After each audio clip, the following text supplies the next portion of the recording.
जी नमस्कार, मैं Indresh Mishra diamond public high school Panna ideal Sanskrit teaching में आपका स्वागत है। बच्चों, क्लास 9th आज हम देखेंगे षष्ठः पाठः भ्रांतो बालः। भ्रांतो बालः, भ्रमित बालक, एक ऐसा बालक जो भ्रमित है, उसके बारे में ये कथा है, कहानी है। आप इस पाठ को देखेंगे, 6वां चैप्टर है ये।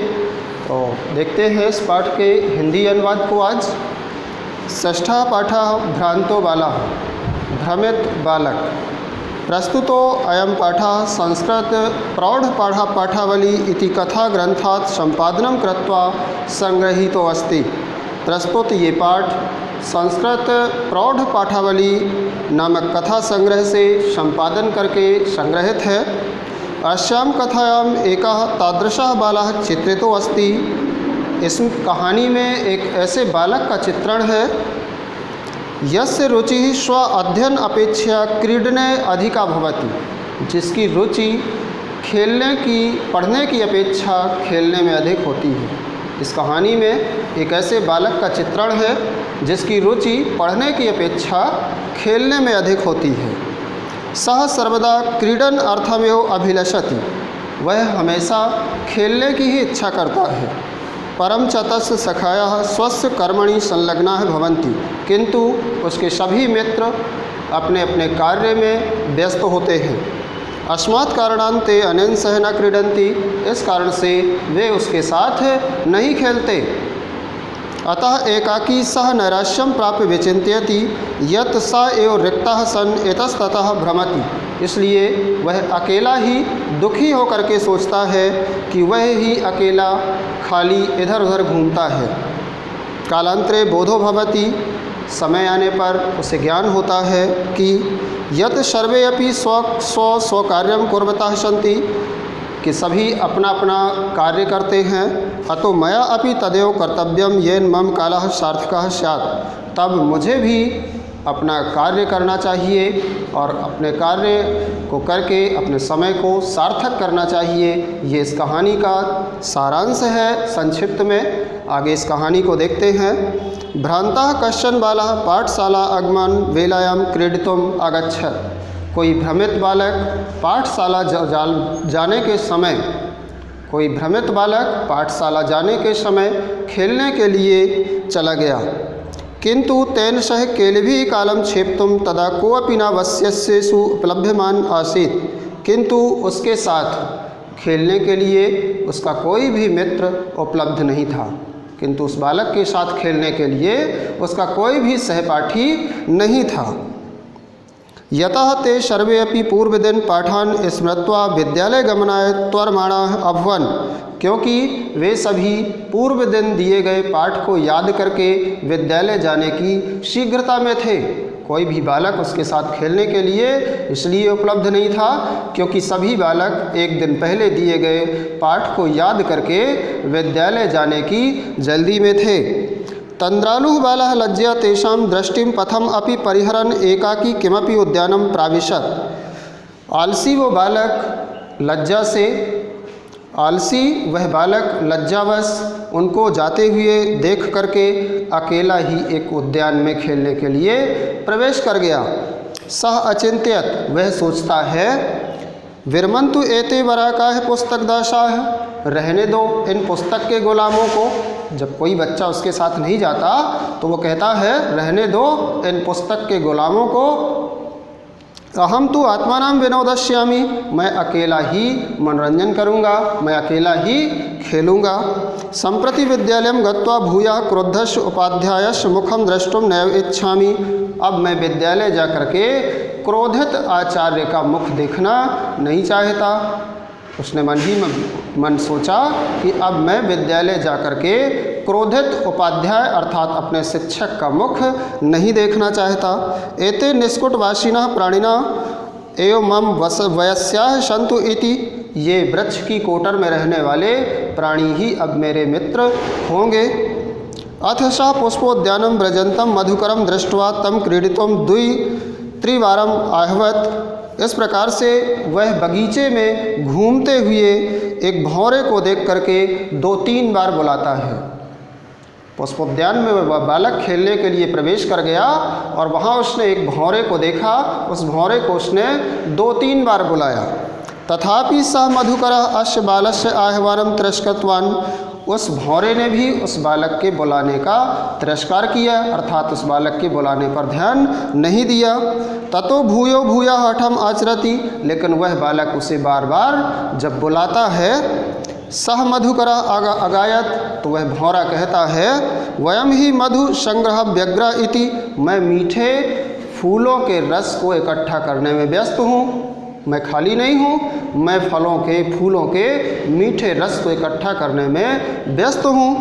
तदा स बालः अलम भाषणेन अनेन मिथ्या गर्वितेन कीटेन इति विचिन्त्य अन्यत्र दत्तदृष्टि चंचवा तृणशाला आदिकम आददानम एकम चटकम अपश्यत। इसके बाद उस बालक ने कहा, अरे घमंडी कीड़े तुम रहने दो, अरे घमंडी कीड़े तुम रहने दो, व्यर्थ ही घमंड करते हो। ऐसा सोच करके वह दूसरी ओर देखता है तो उसने देखा कि चोंच से घास के तिनके इकट्ठा करता हुआ एक चिड़ा दिखा उसे।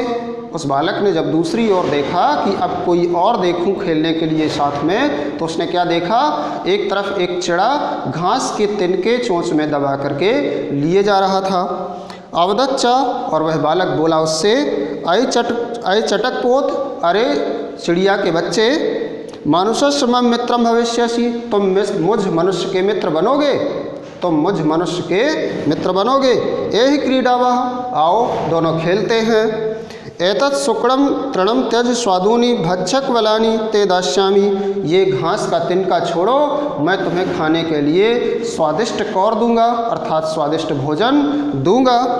सातु मया वटदुमस्य शाखायां नीडम कार्यम इति उक्त्वा स्वकर्म व्यग्रो अभवत्। वह चिड़ा बोला, मैं तो बरगद के वृक्ष की शाखा में अपना घोंसला बनाने में व्यस्त हूँ, अर्थात मुझे टाइम नहीं है। ऐसा कह करके वह अपने काम में चिड़ा लग गया। तदा खिन्नो बालकः एते पक्षिणो मानुषेषु नो उपगच्छन्ति, तब वह दुखी बालक सोचता है कि ये पक्षी मनुष्यों के पास नहीं जाते हैं। तद अन्वेषयामि अपरम मानुषोचितम विनोदयितारम इति विचिन्त्य पलायमानम कमपि श्वानम अवलोकयत्। तब किसी मनुष्य का मनोरंजन करने वाले को दूसरे किसी को देखता हूँ, ऐसा सोचकर वह एक तरफ एक कुत्ते को उसने देखा। प्रीतो बालः तम इत्थम संबोध्यत, बड़े स्नेह से वह उस कुत्ते को बुलाते हुए कहता है, रे मानुषाणाम मित्र, अरे मनुष्यों के मित्र, किम पर्यटसी अस्मिन् दिनदाग दिवसे, यहाँ गर्मी में क्या कर रहे हो। अरे मनुष्यों के मित्र, यहाँ गर्मी में क्या कर रहे हो। यदा प्रच्छाय शीतलम तरुमूलम आश्रयस्व, यहाँ पेड़ की छाया में आओ विश्राम करते हैं, यहाँ पेड़ की शीतल छाया में आओ, यहाँ पर विश्राम करते हैं। अहम अपि क्रीड़ा सहायम तुम अनुरूपम पश्यामिति, तुम मेरी खेलने में सहायता करो, तुम मेरे खेलने में सहायता करने वाले मुझे प्रतीत होते हो, अतः तुम मेरे साथ खेलो। कुक्कुरः प्रत्यावदत्, तो कुत्ता बोला, यो माम पुत्र प्रीत्या पोष्यति स्वामिनो गृहे तस्य रक्षा नियोग करणान्य मया भ्रष्टम में आसीदपि इति।